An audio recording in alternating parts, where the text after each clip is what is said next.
जब बुलावा अल्लाह की तरफ से आए तो फिर कोई नहीं रोकेगा। ये तस्वीर में जो नजर आ रहे हैं शख्स, इनका नाम है आमिर अल मेहदी मंसूरी अल गद्दाफी। इतना लंबा नाम है। ये इंसान हज की नीयत से घर से निकले थे और एयरपोर्ट में आकर इन्हें पता लगता है कि इनके सरनेम में कुछ खराबी है और ये लीबिया के रहने वाले हैं।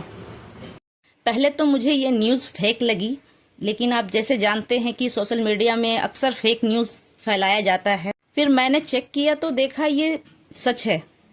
दरअसल ये शख्स हज करने के नियत से घर से निकले थे और एयरपोर्ट पर आने के बाद इन्हें पता लगता है कि इनके सरनेम में कुछ खराबी है। जब तक ये सरनेम की कुछ कार्रवाई होती है, वहाँ के लोग कहते हैं कि पहले आप जाए इस सरनेम को ठीक करें, फिर हज करने के लिए जाइएगा।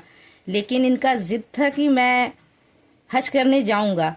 और जैसा कि हम लोग जानते हैं कि एक बार एरोप्लेन का दरवाजा बंद हो जाता है तो फिर किसी के लिए नहीं खुलता। दरवाजा बंद करके वो हवाई जहाज हज के लिए उड़ा, पर उसमें कुछ टेक्नोलॉजी की प्रॉब्लम की वजह से उसे लैंड किया गया। तो आमिर साहब ने कहा मुझे भी हज के लिए जाना है, मुझे भी लेके चलो, पर उसने कहा कि नहीं, और उसे ठीक करके दोबारा उसे जहाज ने उड़ान भरी।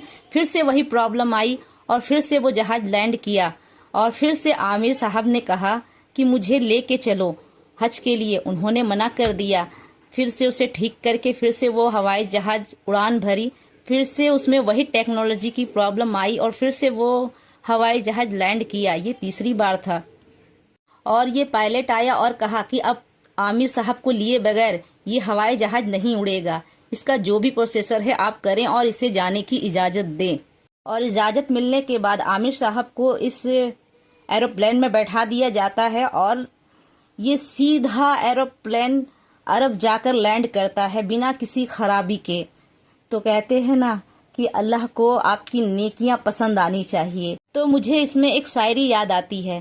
कहते हैं ना कि हम कहते हैं कि पिया मेरा है, लेकिन पिया कह दे कि वो मेरा है, तो बात बन जाती है।